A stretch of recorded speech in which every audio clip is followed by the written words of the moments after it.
Iniciemos nosso trabalho de vídeos explicativos sobre o Código Penal com o artigo 1º. O artigo que inicia o ordenamento penal pátrio, descrevendo que não há crime sem lei anterior que o defina, não há pena sem prévia cominação legal. A posição topológica deste artigo não se dá por acaso, mas expressa, como em outros ordenamentos alienígenas e estrangeiros, a importância dada ao tema. Se trata de um assunto de tamanha importância que também se encontra consagrado na Constituição da República Federativa do Brasil, no seu artigo 5º, 39, no capítulo referente aos direitos e deveres individuais e coletivos. E sendo assim, significa que a Constituição lhe dá a característica de cláusula pétrea, conforme estipulado no seu artigo 60, parágrafo 4º.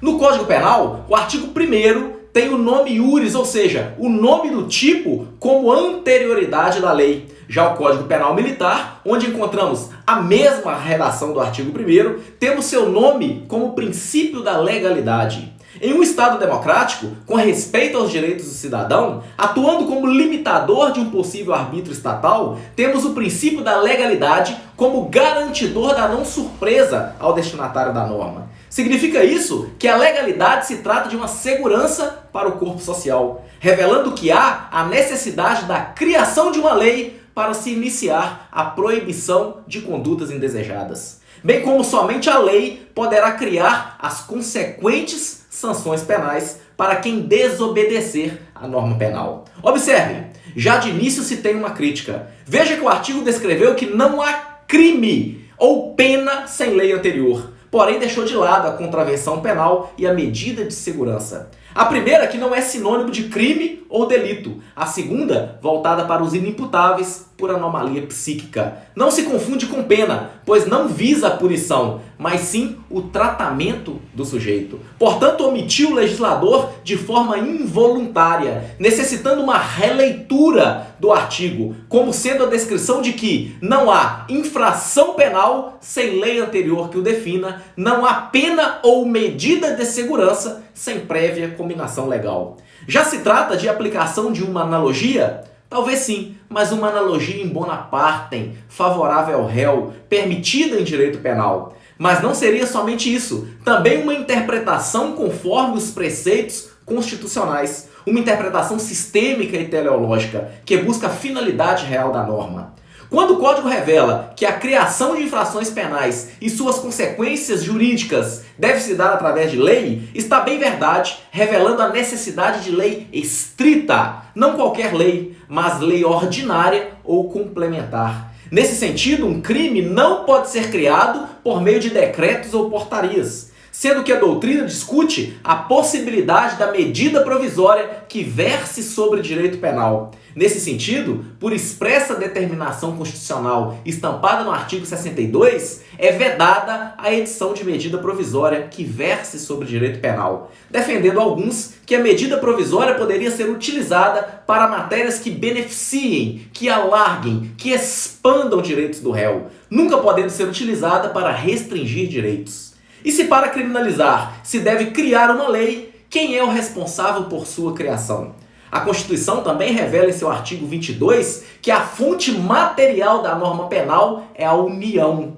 Nesse sentido, a criação de proibição de condutas indesejadas terá um tratamento equânime em todo o território nacional. O princípio da legalidade tem guarida internacional, pois inserido também em documentos importantes como a Convenção Americana de Direitos Humanos, o Pacto de São José de Costa Rica e o Estatuto de Roma, surgiu pela primeira vez na Magna Carta Libertatum, documento de cunho libertatório imposto pelos barões ingleses ao rei João Sem Terra no ano 1215, tendo ganhado força no final do século XVIII sob a influência do Iluminismo. Já no Brasil, foi adotado em todas as cartas constitucionais, desde a Constituição do Império de 1824.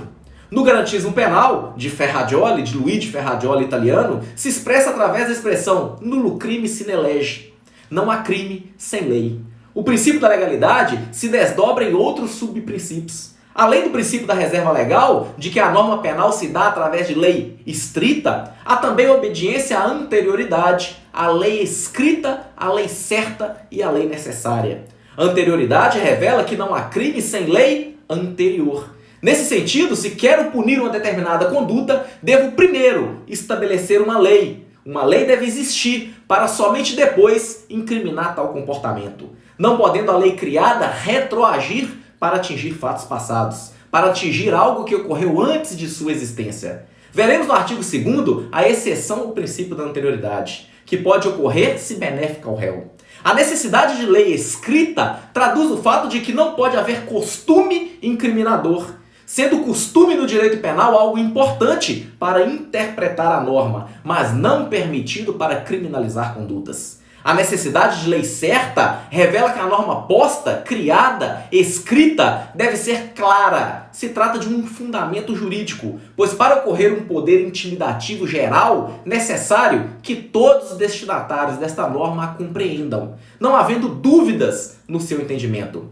A necessidade elenca que uma norma penal somente deve ingressar no mundo jurídico se necessária. Se torna necessária se os outros ramos do direito penal não conseguirem resolver o problema social. É a atuação do direito penal como um soldado de reserva, sendo chamado para aplicação de seus tentáculos somente se os demais ramos não derem conta do recado. Para terminar, um lembrete. Legalidade significa reserva legal, mas anterioridade. Terminamos a análise do primeiro artigo, espero que tenha gostado e passemos para a análise num próximo vídeo. Muito obrigado!